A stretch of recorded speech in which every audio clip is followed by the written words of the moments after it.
what happened. You want to pull the tape? You can pull the tape because we now got video. And also memorabilia from World War II. He would bring this memorabilia into the classroom during his times in the units that were appropriate. The kids would make bulletin boards. They would try to reenact how our fellow people felt during this time, and this might include a flag from the German side of the army, and to show the kids, and might be an armband, it might be whatever. I mean, he had a lot of this memorabilia, and I talked with the good gentleman, and he said, yeah, some of that would not be allowed, and that bothers me, because we are always encouraging our teachers to bring history to life, make our kids understand. So if this bill is not allowing that, which was the good gentleman's opinion, that to me is a problem.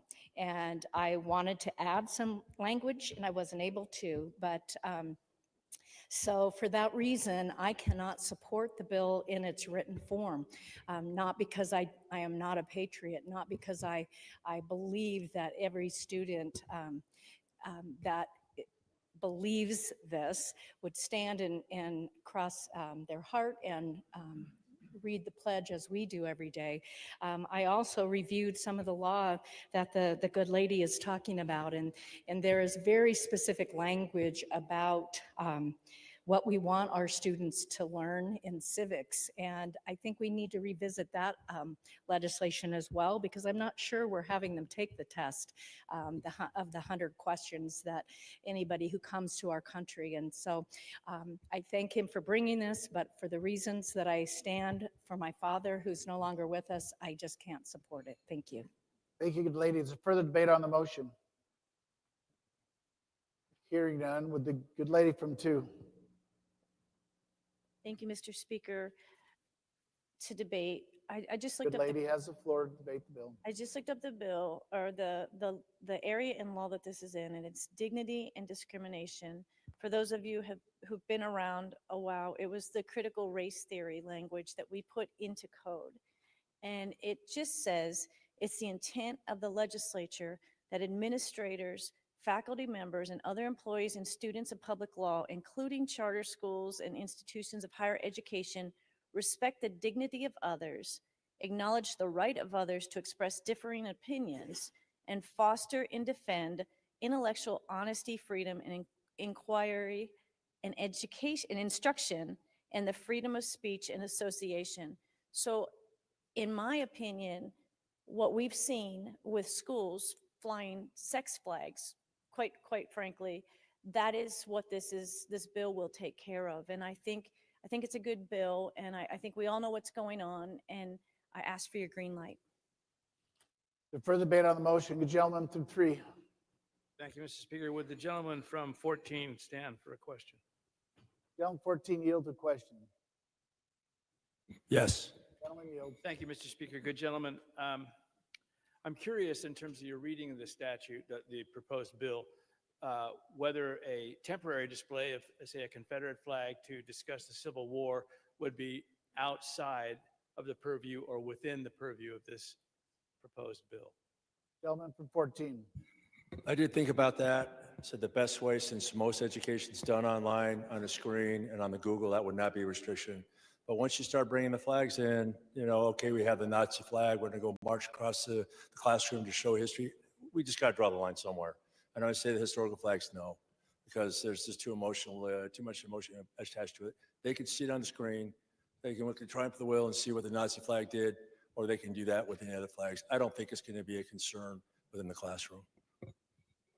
Gentleman 3. Mr. Speaker, will the gentleman yield to another question? Gentleman yield to another question. Yes. Gentleman yield. So, good gentleman, to try and clarify, I think it's going to be around the word display.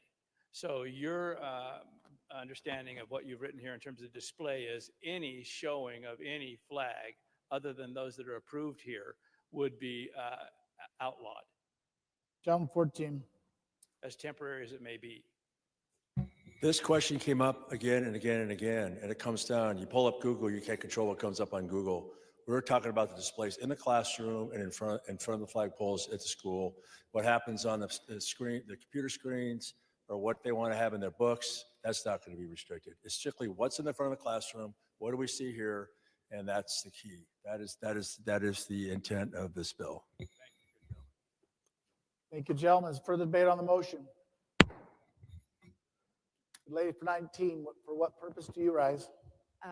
May I have a second debate if nobody else? Good lady would like to debate for the second time. Is there anybody who wishes to debate for the first time? Hearing none, the good lady may debate for the second time. Thank you, Mr. Speaker. And I just wanted to speak to the good lady from 2's comments and remind everyone that the piece of paper in front of you is the school district who has taken the law and through their school board and their elected officials in those communities has created a model policy.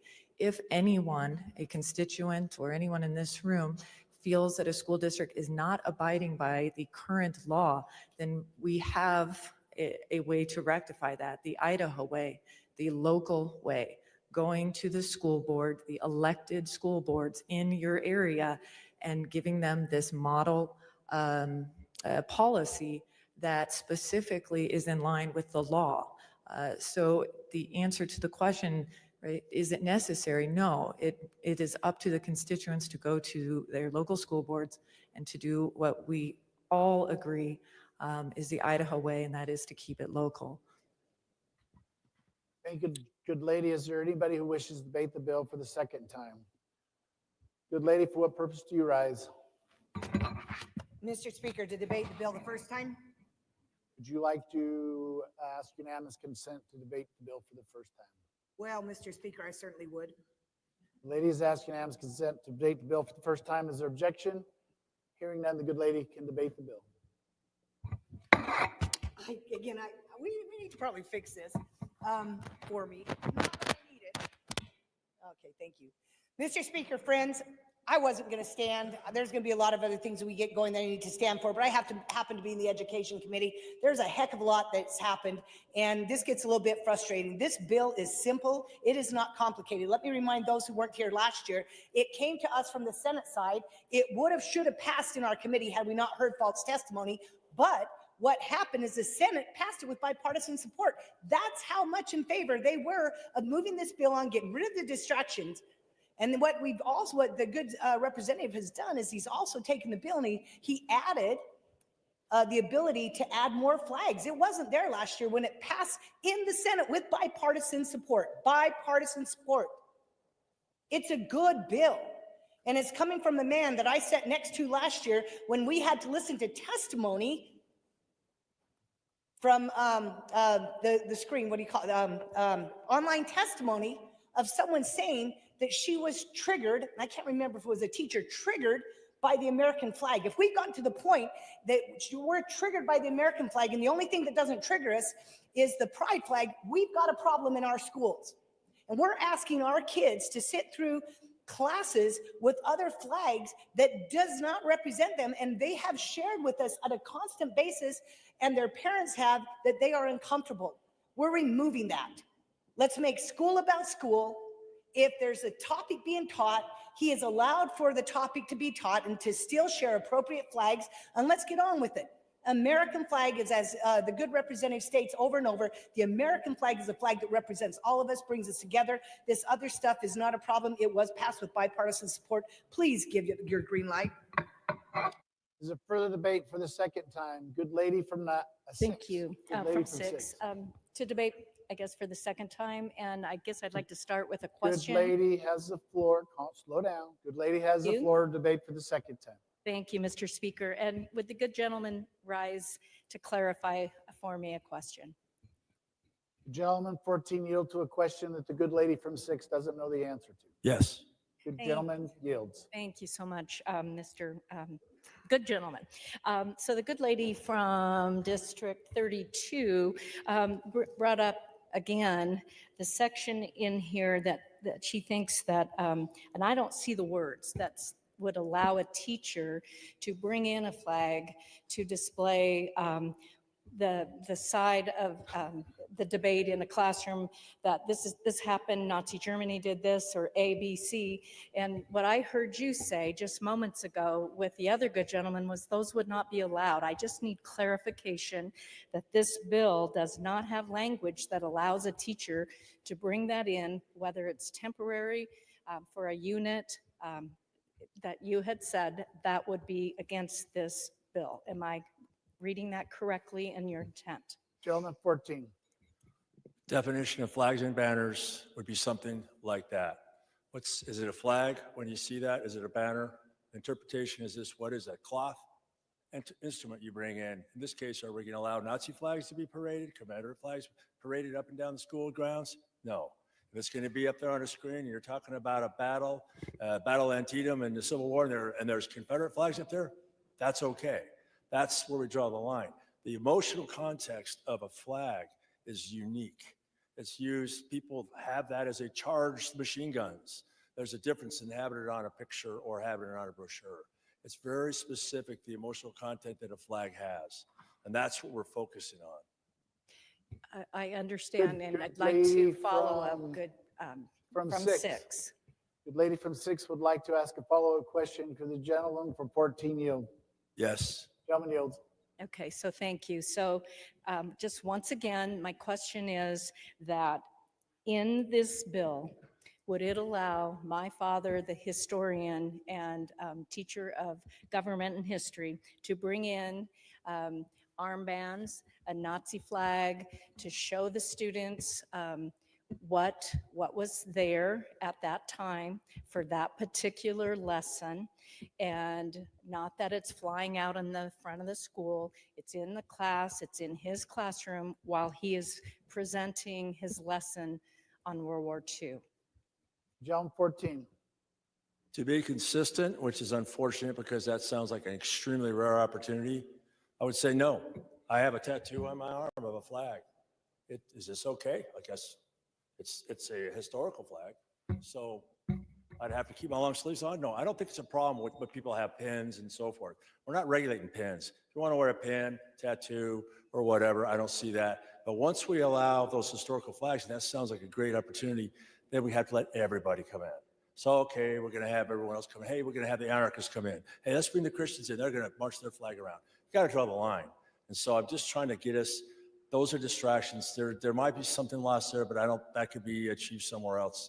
We just got to put the line in the sand here. This is what we want to do to keep this, bring us together. Thank you. Lady from 6. And Mr. Speaker, to debate the bill. Good lady has the floor to debate the bill for the second time. Thank you. The last thing I just would like to say is when we did take this bill up last year, we had talked with the sponsor at the time who from the Senate brought it to the House and asked for this same, the same issue to add it to the bill and come back. And so this has been an issue for me since it was there. I don't see it as simple because words matter. And when we have no words and it leaves legal interpretation, then we are going to leave this open to the court's interpretation. And I don't think that is the intent of the good gentleman. So again, if the words could be added, I could be an absolute green light. So I want to protect those teachers who we want to teach history. I still have kids call me, or they're adults now, and say, you know, your dad brought history to life and made it real for me. And now we don't want to push down those good teachers because they're the ones that we want teaching history because they really understand history. So again, I'm so sorry, but I cannot support the bill. Very good, ladies. Further debate on the motion for the second time. Hearing none, would the gentleman from 14 care to close the debate? I'll make one more point about what we changed on this bill from last time was the country flags. And if there are any open hostilities with a country, I want to make sure people understand that. If we were in open hostilities with China or any of those, we're not going to have those flags in the classroom. That would be inappropriate. The issue here is you've got to refocus this is what really infuriated me last time we had this testimony. I was sitting next to Barbara, and someone said in that they did not feel comfortable under the American flag. I literally jumped out of my seat, carried that on my shoulder for 37 years, and she says she doesn't feel comfortable under the American flag. That's frustrating. That's her right, but it's very frustrating how that even happens. So it's part of this. We need to bring this together, and we need to come together as a country, come together, unite ourselves under this flag. It's so important. We have a lot of threats. We need to be united to be strong. I think this is a great place to start. It's a great place to get our kids up in line and get them back in the fold. Thank you, gentlemen. Debate closed. Question initial. House Bill 41 pass the House.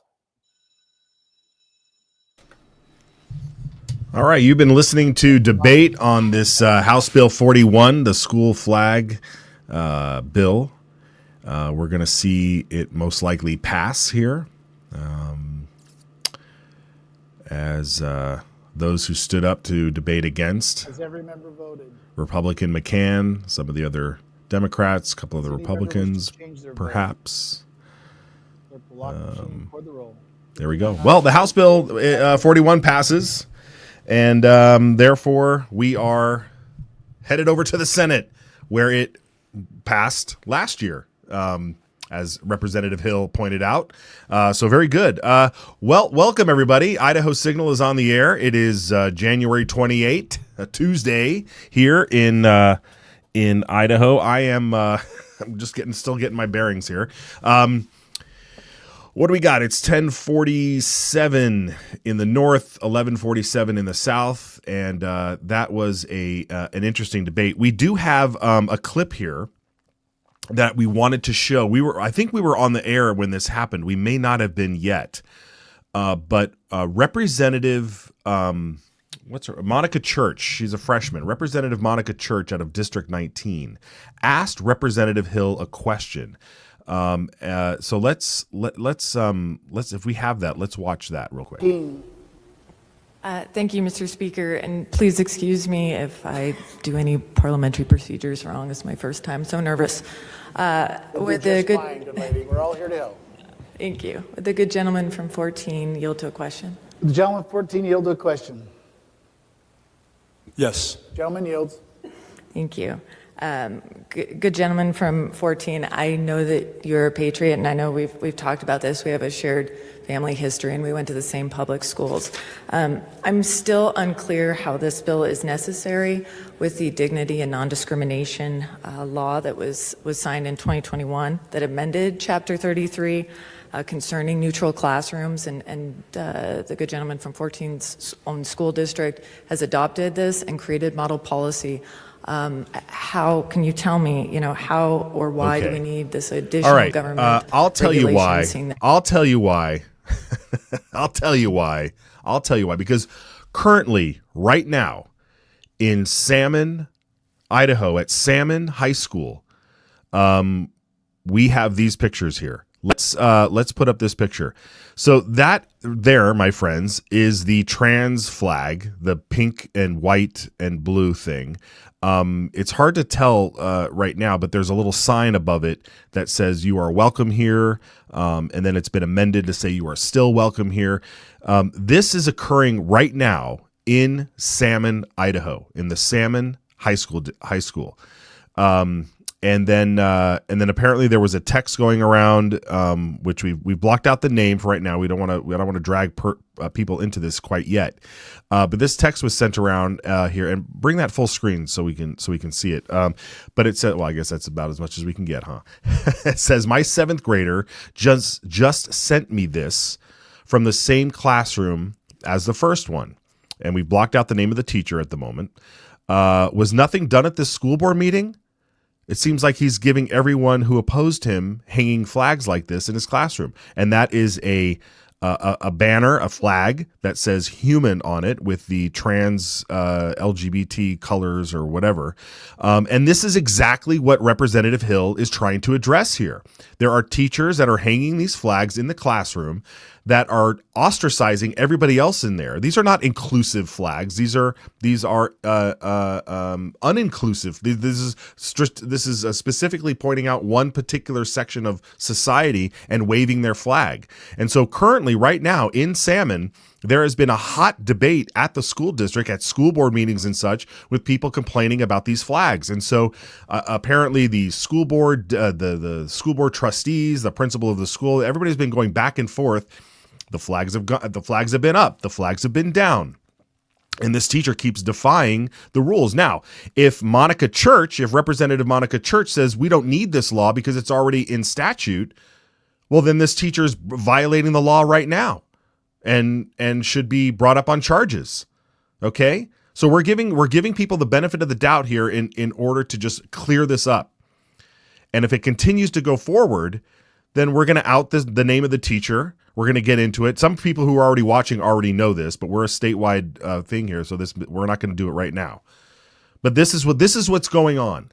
Okay? This is what's going on.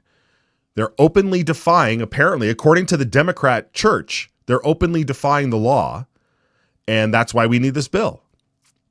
So it just passed in the House, and it's going to head over to the Senate. You saw Representative Hill talk about how it did pass, or I'm sorry, it was Representative Ehart talked about how it had bipartisan support on the Senate side before it came over to the House committee, where it got defeated in the Education Committee under Chairman Yamamoto. So who's no longer there. But then you have folks like Representative McCann, who stands up and talks about wanting, will this ban will this ban people from bringing in Nazi propaganda into the school? Excuse me? I'm sorry. What are you talking about? What a bizarre line to go down. I want to make sure that we're able to bring in Nazi propaganda, Nazi materials into the classroom, for historical purposes. Okay, that's fine. And again, these people, they're so disingenuous. They're so disingenuous to stand up there and say, well, what about this or what about that, when we all know exactly what we're talking about. We're talking about these horrible these distractions that are happening in class that are meant not to unify. They're meant to divide people. And we're sick of it. We're sick of the division. Okay? The American flag, that's the unifying flag. That's the unifying flag. If you're sickened by that flag, then you've got other issues, you've got other problems. It's your right to be sickened by it, I guess. But that's the unifying flag. And you are welcome in here. You are welcome. Anyway, all right, so that's where it stands now. The flag bill passed. And I do want to take a look at it though, because let's bring up. Do we have the tally? Let's bring up the tally again, because we had Achilles, Birch, Church, Galaviz, Gannon, Green, Matthias, and Rubel. Those are 8. Oh, and is Egbert a Democrat? There's a new person here, so I'm trying to. I don't believe so. I think Egbert is in District 23. No, that's Digert. So I apologize. It's still new. So there's a lot of new folks out there. Yeah, Egbert is a Democrat out of 17. So the only other Republicans on here are Sauter from the North, McCann, and yeah, those are the two. Lori McCann and Mark Sauter joined the Democrats because they don't like this bill. Unbelievable. Mark Sauter, man. I don't understand. Some of these votes that go down like this, I don't understand. Okay. Folks, this is why we got it. This is why we keep tabs. This is why you got to know who your folks are. You got to know who these people are.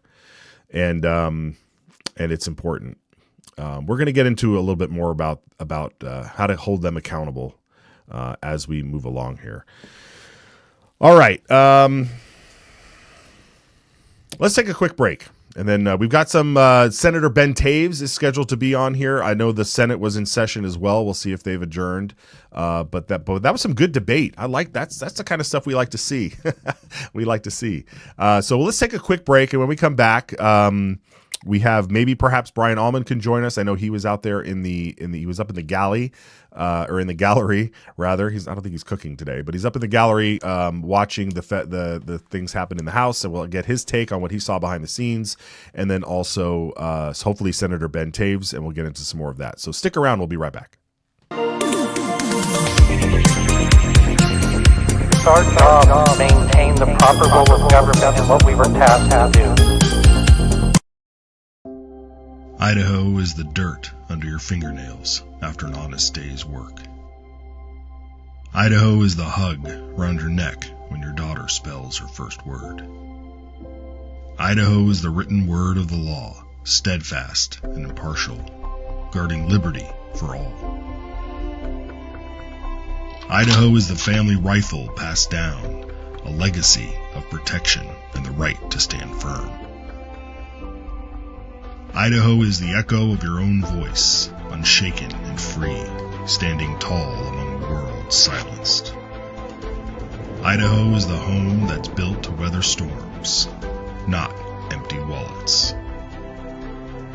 Idaho is the quiet trust between a patient and healer, unbroken and sacred. Idaho is the hymn carried by the Spirit, gathering neighbors together in faith and purpose. Idaho is the laughter around a campfire, a family's bond growing stronger with every word. Idaho is the pioneer's will, firm and clear. We govern ourselves, free and unbound. Idaho is what America was. Let's keep it that way. Ask your legislator to sign the Citizens Alliance of Idaho pledge to preserve our shared values. We ride together.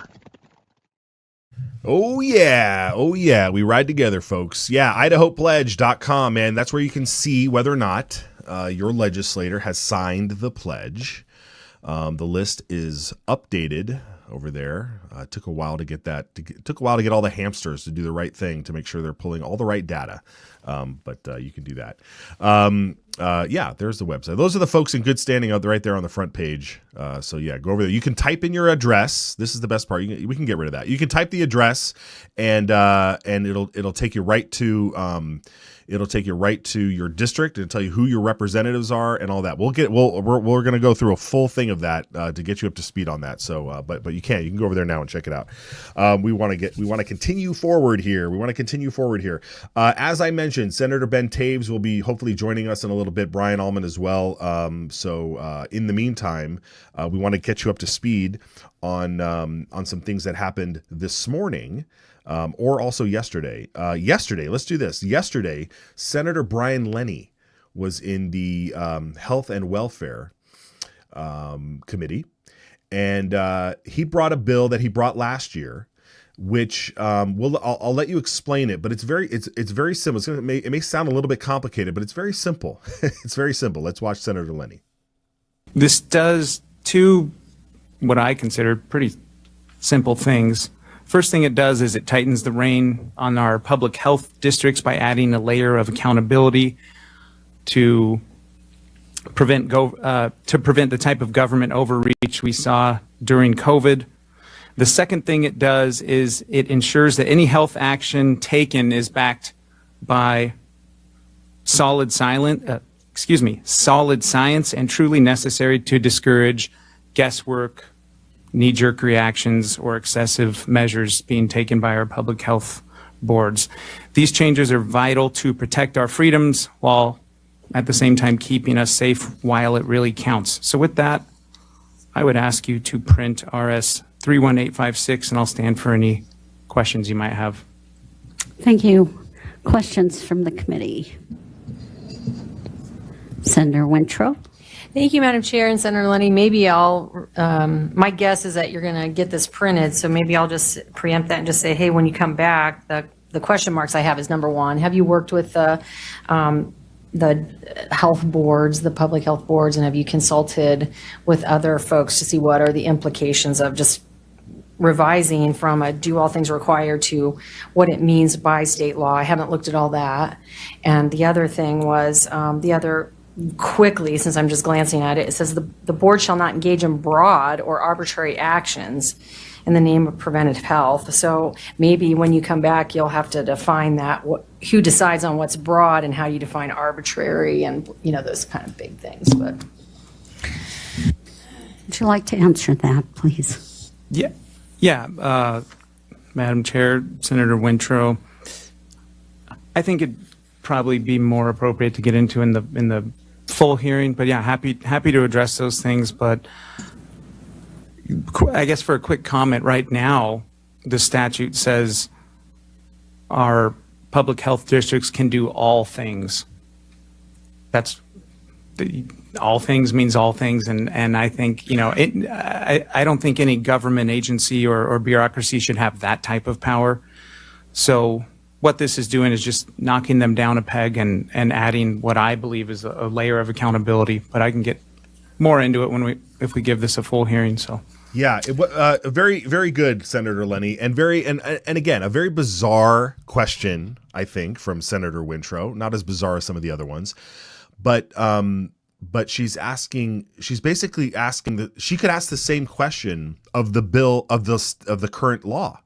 The current law states, and we have we'll I'll walk you through this in a second, but before we share the document, the current law, just as Senator Lenny says all things. Districts can do all things required, right, for the protection of the public health, right? So that's already pretty broad. What does that mean? It could mean anything. It says all things required. What does that mean? So he's trying to say now, this bill is about defining it, right? This bill is about defining it. Okay, so let me show you how rewriting law works. Okay, so let's bring up this bill if we can. This is Senate Bill 1031 by the Health and Welfare Committee, and what this will do is it will amend the current code. Sometimes when lawmakers come in with a bill, they're adding a whole new section, right? But when you're just amending current law, this is what you have to do. You have to strike out the things that you want to strike out. And in this case, you can see there under subsection 2, yep, he's highlighting it right there, to do all things required. So what Senator Lenny wants to do is remove that line, to do all things required, and then add language to the bill that kind of specifies more about what he's trying to do here. And when you add language to a bill, you underline it, okay? So you strike out what you don't want, and then you underline what you do want.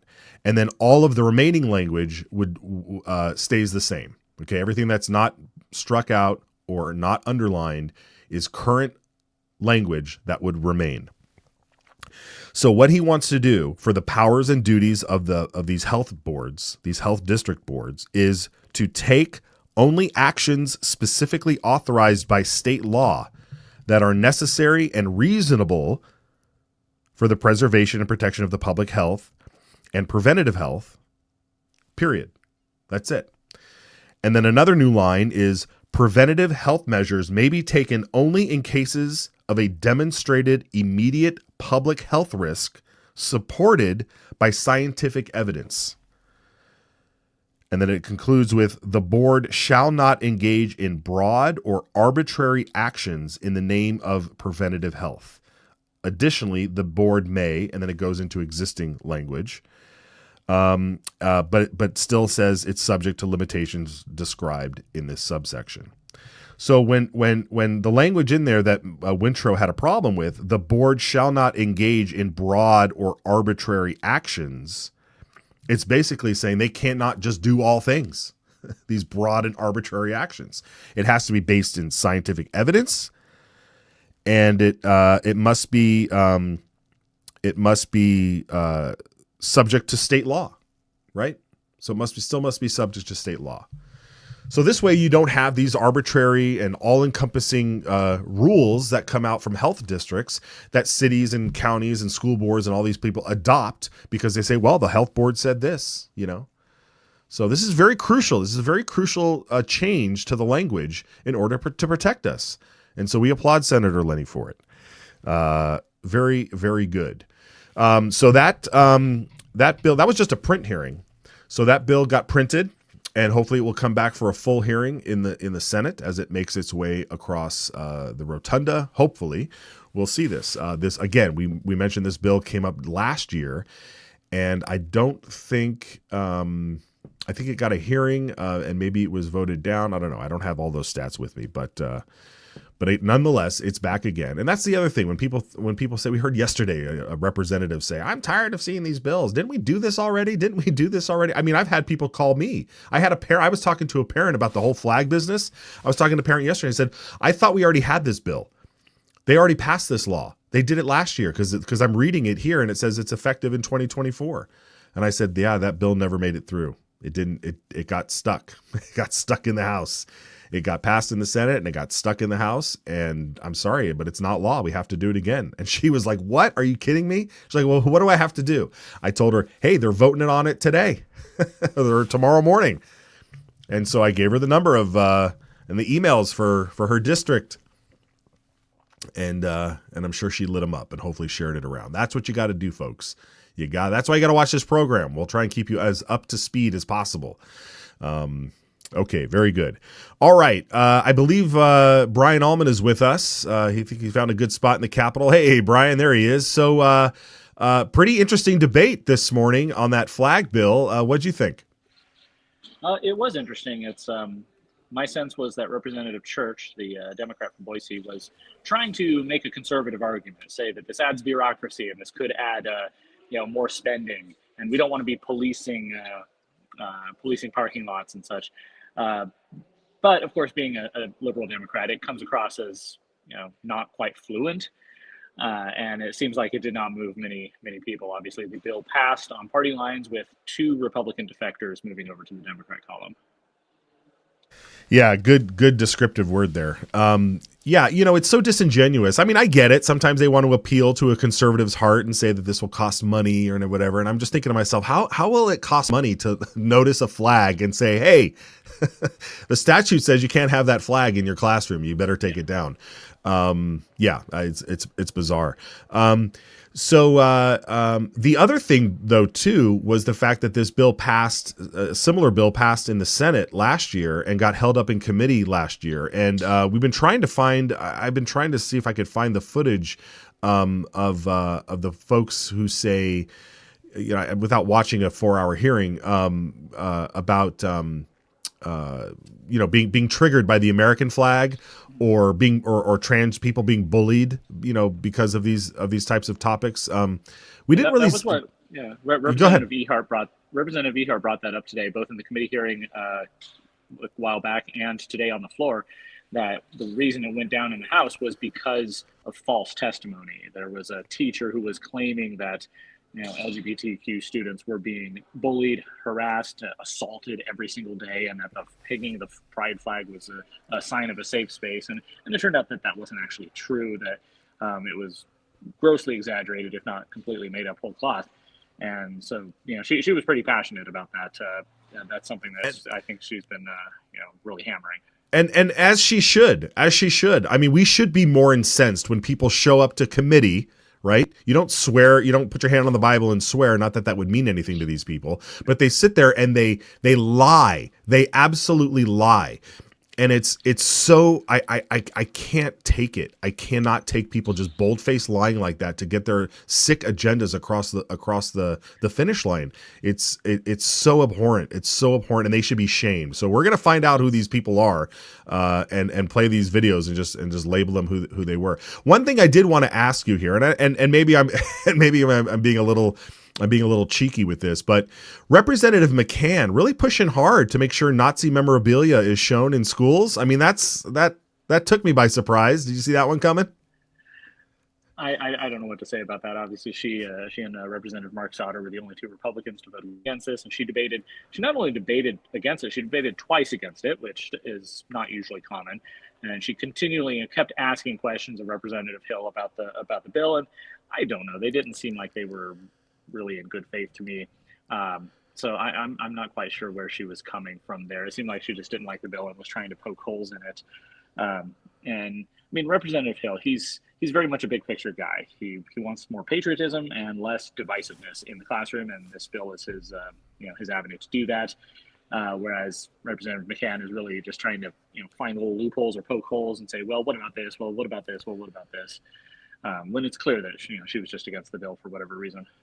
Exactly. And again, that's where I think she's not being genuine. I mean, she tries to find little areas to push back on that make her sound like she's being conservative or whatever, but her argument sounded just like the church's argument. Trying to appeal to some. I mean, was she trying to say that, oh, we're not like Republicans may vote, let's have Republicans vote against this bill because remember, Republicans are Nazis and they want to make sure Nazi flags are flying. So I'm going to appeal to that. You guys, it's going to stop your Nazi flag from being flown in schools. Don't you want to vote against it now? I mean, it was almost the same style of argument that the Democrat had. It's disgusting. And again, and you're right. She's the type of person that will nitpick on these issues. She did the same thing with the cannibalism bill, where she said, like, well, will this stop women from eating their own placenta? Sometimes they eat their placenta or have placenta pills, and it's like, you're just like, what are you talking about? We're talking about eating people, like unknowingly eating people. I hope that bill comes back. That we need some more stuff like that. One more thing about this bill, the flag bill. I think Representative Heather Scott really drilled down to what the issue was when she stood up. I don't know if you have that clip or not. Yeah, I don't know if we might be able to play it later. We'll definitely show it. But you're right. I mean, she talked about flying sex flags. I mean, that's basically what it is. And we showed. I don't know if you were watching the broadcast, but we showed the pictures of Salmon High School. Yep. And at that school, here they are. They're flying. This is in an English teacher's classroom. I think he teaches English.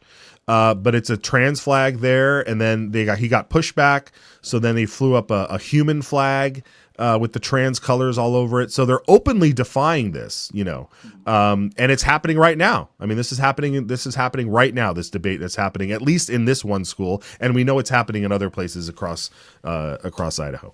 It's sad and frustrating that we need to have legislation regarding this, but obviously we do, and that's what Representative Church asked Representative Hill.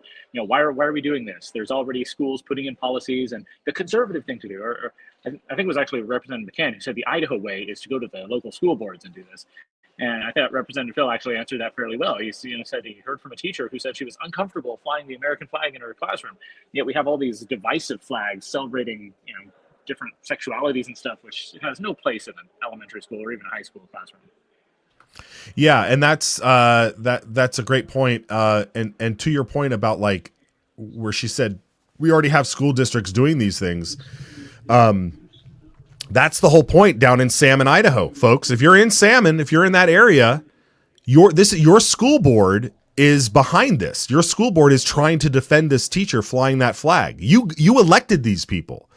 And for an area of Idaho that was 90% for Donald Trump and 70% or more for against Prop 1, Salmon, Idaho doesn't strike me as the place that's like deep Boise, the North End. This does not strike me as that.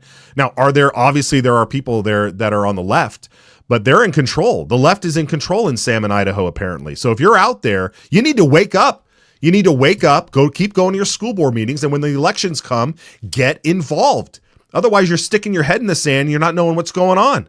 So you got to get out there, folks. You got to get out there. If you live in that area and you're watching this show, give me a comment right now. I want to see what you're going to do. Tell me what you're going to do to wake your people up out there, because there's no reason why any of this stuff should be happening across Idaho. So there it is. Overwhelmingly, 59 ayes, 11 nays. That's 9 Democrats and 2 Republicans. Sauter and McCann are the 2 Republicans who joined the Democrats. All right, we've spent a lot. Go ahead, Brian. Last word. Final word. I was going to say real quick, it's interesting to me to see that vote. I feel like last year that would have been closer. I think more Republicans last year would have joined the Democrats on that. I think we might be seeing a little bit of a change in the Republican caucus. Well, when you elect more conservatives, right? You elect more conservatives, you're going to see those numbers fluctuate, and people see what happened when they lost their seat. They saw they saw a Main Streeter fall behind, and that's it. Okay, good, very good. All right, I wanted to get your take on Another hit at tax cuts. Representative Moyle was in the Rev and Tax Committee. Was that this morning or yesterday? Yep. It was this morning. Yeah. Okay. Quick, fast day already. So this morning. So let's play a little bit of this. I don't know how long it is, but let's hear what this is, and the bill will get printed shortly if it hasn't already, so we can break it down more. But this was to tackle property tax. Let's watch this. Appreciate the opportunity to visit with you today about this RS. When I stood before you last week, I told you you'd see 3 bills dealing with tax relief. You saw the first one with income tax relief, saw the second one with sales tax relief, and now you're going to see the third one with property tax relief as we try to touch on each of the 3 tax types and provide relief across the board. What this RS does is it takes $100 million and provides it back in tax relief in 2 ways. It puts $50 million into the school facilities fund, the plant facilities, where we're paying for bonds, supplementals, or building new buildings. And it's ongoing $50 million a year in that side of the equation. And it puts another $50 million on the homeowner side. And that money is, as you know, goes to only homeowners. There's more to do in property tax relief, but this is a start to get us there. One of the concerns I've had as we look at property taxes is, if I had my way, we'd get rid of them all the way. I don't know how to crack that nut. I don't know how to get to where we can do that yet, because every taxing district is different. Some are higher, some are lower. They're controlled by the locals, and I think that's important for people to understand. You all don't set those budgets. The legislature doesn't spend any property tax relief, any property tax revenues. Those all happened at the local level with locally elected people. Yet those of you sitting in these seats are always the ones that get blamed when there's problems there. This will provide more relief, and if you noticed this last year when you got your taxes, you saw a number on there that showed the relief that's being provided by the legislature. This bill puts more money into that side, like I said, on the school facility side, which grows every year. They get 20% of the revenues that are deposited into the tax relief fund, and those revenues come from online sales tax. So that will continue to grow, and we'll continue to put more money into property tax relief. But right now, I don't know have a way to get rid of it all the way. So this is a way to provide additional relief as we look forward to finding some kind of solution in the future. With that, Mr. Chairman. Yeah. Okay. Very good. So Brian, this is kind of like the big thing. Like property tax is generally the biggest one that people complain about, that they want to get rid of. And morally, it's like totally immoral. I mean, to keep paying for your own property. But it's the hardest one for the legislature to deal with. Right. I guess. I mean, I'm not an economist. I don't really have the answer on that. But the way that the state is already set up to fund certain things with cities and counties and all that, it sounds like this is a hard issue. What's your take on this particular bill and what it hopes to do? Oh, you're right that property taxes are a hard issue, a tough nut to crack, as the speaker said, because it is your local taxes. Your property taxes go to your cities and your counties and your library boards and your school boards and your cemetery districts and your community college districts and a whole bunch of other little things. Just look at the list on your property tax bill. And so those are all local taxing districts that use the property tax to raise money for whatever it is they're doing. I've heard some proposals to, pay that through a state tax and just get rid of the property tax. But then how do you make sure that those cities and counties and school boards live within their means? They'll just go to the state and say, hey, give us all the money. So it's a tough one. And I agree. Property taxes, we're talking about morality. The fact that you're being taxed on your home, which you might have even paid off years ago, but you still have to pay rent to the government to live there. It is extremely frustrating. But they have been trying to, like the speaker said, chip away at it. You had House Bill 292 2 years ago that took the surplus money that the state took in revenue and puts a portion of it back as property tax relief to your homeowners. And you'll see that on your property tax bill. It says, legislative property tax relief or whatever. And it sounds like this is going to go on top of that now, an additional $50 million back to homeowners, and then $50 million more back to the school facilities to help them build things so that they don't have to come to their local property owners and run levies and bonds to build their buildings. Yeah, and the more we see them try to tackle property tax, it really comes down to whether or not the state can pick up the tab for schools. And it just begs the question, how much money how much money education costs the state. Like, should we even be in this business anymore? Should the state even be in the business anymore, considering the price tag? It always seems to be so much more. And I wonder, just hypothetically speaking, if the state decided we are no longer going to pay for education and everybody's on their own, how much money would go back in your pocket, right? That maybe you can afford your own private school or co-op or whatever it is, or homeschooling. But just the sheer number of money that the state needs to put in order to offset what property taxes would have to cover, it feels astounding. It's schools, education is, I think, the second largest share of the total state budget, including federal money. But if it's just the state money, I think it's the largest. I don't remember the exact number off the top of my head. It's on the order of several $1 billion that the state pays for schools and everything related to them every year. Our Constitution does say the legislature has to provide for free and uniform system of public schools. So that's there, and I'm not sure how we could get rid of that, but it doesn't have to cost as much as it does, I think. It doesn't have to be the system we see, and that's really why I'm optimistic about school choice proposals. Even if the details aren't quite right yet, just getting that idea out there that the system we have now, where the government builds these big buildings where everybody goes to and learns according to a certain system, and with it's controlled by the unions and the administrators, it doesn't have to be that way. And there are other ways to do it that perhaps can cost a lot less. Yeah, I agree. All right, well, we'll keep tabs on that, of course. So let's see. So that would put us at if you have 250 from the income tax cut, you've got another, what was this, 100 million for the property tax. 100 million property tax, and then 50 million in they want to raise the grocery tax credit. And then they want to, okay. So you're looking at a grand total of almost 400 million or so. 400 million. Yeah. So that's the number that the governor came out and said he wants new spending for, and the House leadership has turned around and says, no, we want tax relief in that, right, at about that level. Right. Yeah. Okay, good. All right. Well, we hopefully we can get Speaker Moyle. And now that we got all three things out there, hopefully we can get Speaker Moyle on the program to kind of walk us through a little bit and answer some of our questions and some of your questions too. And then also I'd love to talk to Representative Tanner on this too, because he's also on JFAC and he's a whiz with these numbers too. So it's always good to have him on as well. Okay, Brian, what else are we looking at out there? What do you expect this week? Any other big things on the line, you think? I'm sure I need to actually sit down and look at the look at the committee hearings. I know that I just talked to a representative, said the immigration bill that Representative Jaron Crane introduced a while back is going to come back. They're going to reintroduce it with some tweaks, so it'll be a new RS, but it'll take its place. The Representative Scogg's firing squad bill will have a hearing next week. That should be interesting. That would change firing squad to be the primary method of execution in Idaho instead of just a backup in case we don't have the lethal injection drugs. Which honestly, if I had to go, I'd rather firing squad than firing squad. Is that your take, man? Yeah. I don't know. I mean, I guess it depends on the aim.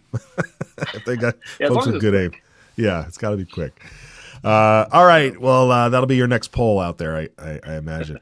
All right, Brian, good to see you, my friend. Let's let everybody know where they can follow you and keep tabs on your work. Yeah, GemStateChronicle.com as always. I need to catch up on that session snapshot. They're making bills fast and furious here. And of course, at GemState Brian on X or Twitter or whatever you call it. I was live tweeting some the House floor today. Yeah, very good. Are you not on Blue Sky, Allman? No. Come on, man. We got to get you on Blue Sky. Make sure the Democrats are following you too, brother.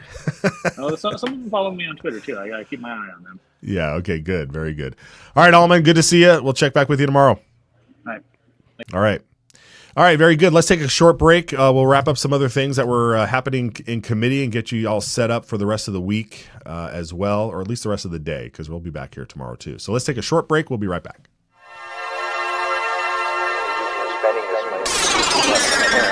Surplus, which is not a surplus, it's an overcharging of the taxpayers.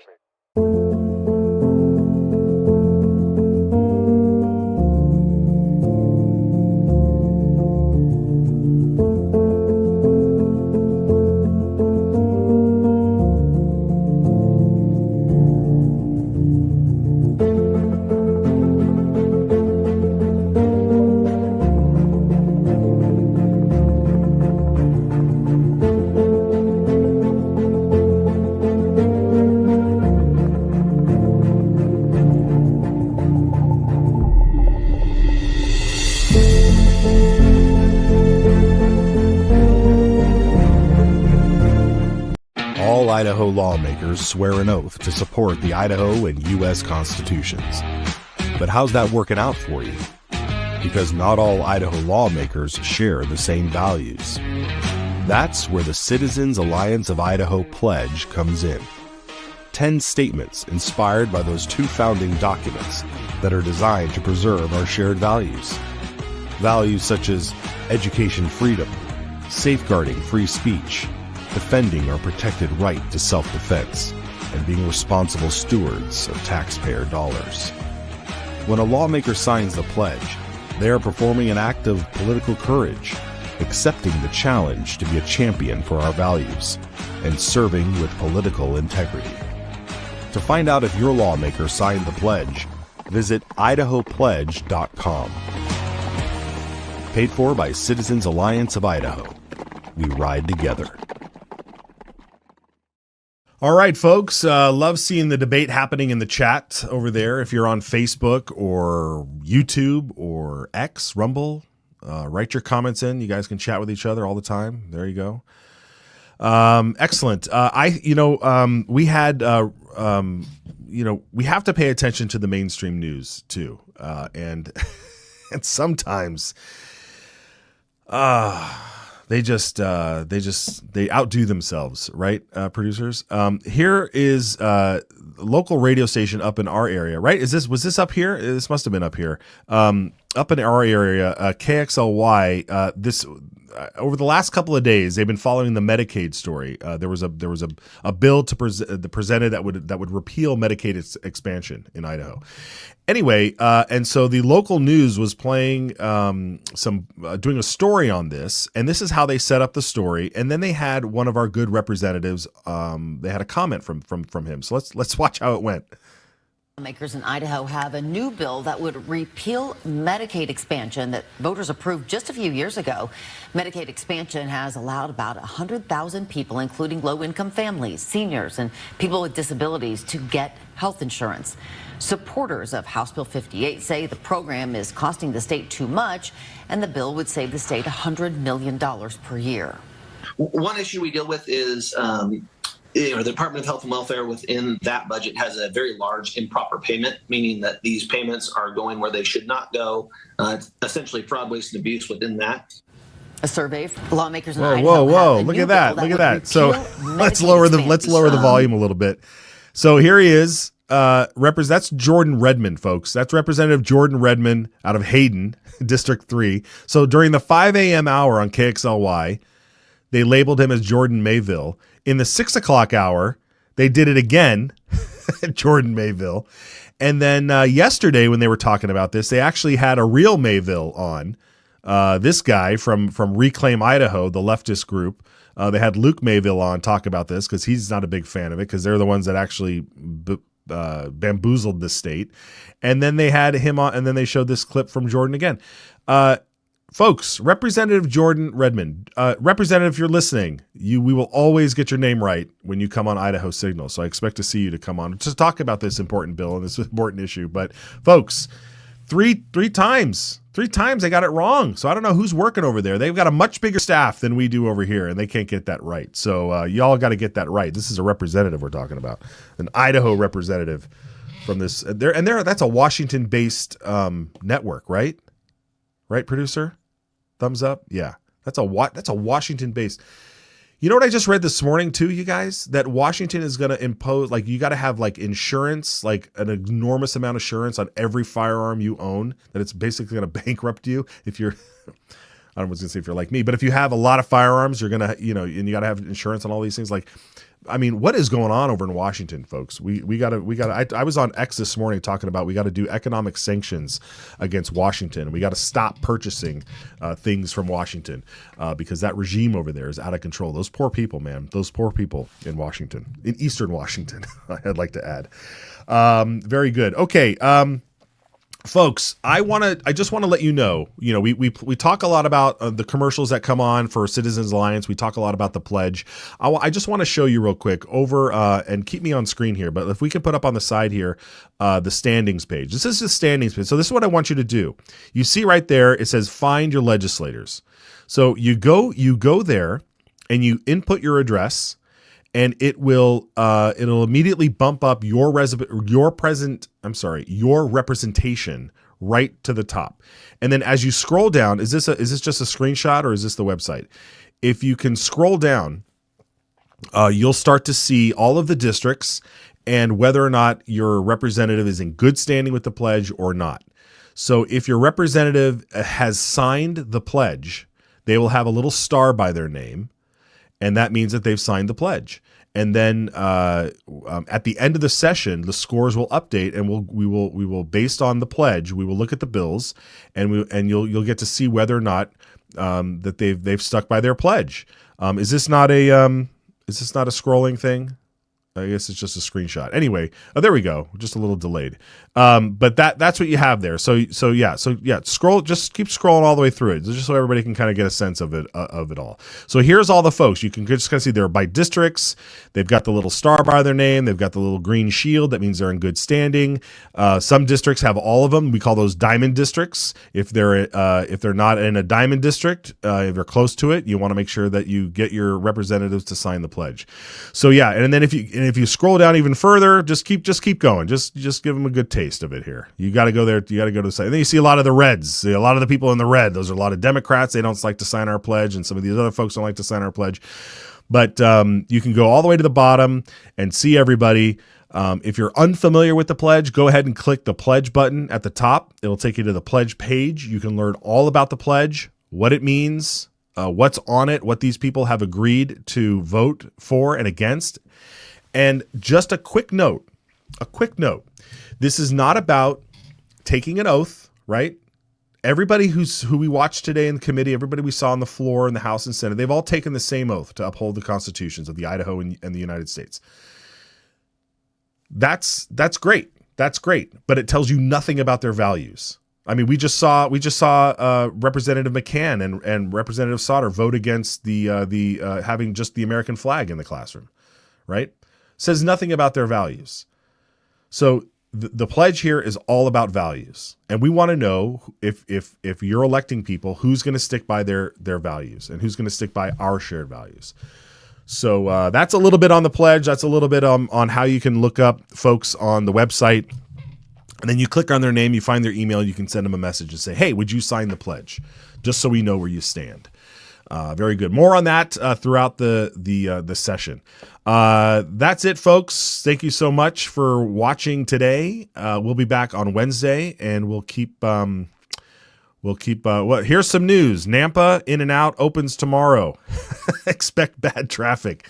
Wow, a second In-N-Out is opening in the Treasure Valley in Nampa. That's pretty cool. I know there's one in Meridian. I've been to that one. But now one is in Nampa, so expect bad traffic. Very good. Thank you for that. I love it. All right, folks, that's it. We'll see you tomorrow. Take care. This bill, I think, it puts a stake in the ground that says we have a sovereign right to protect what's ours.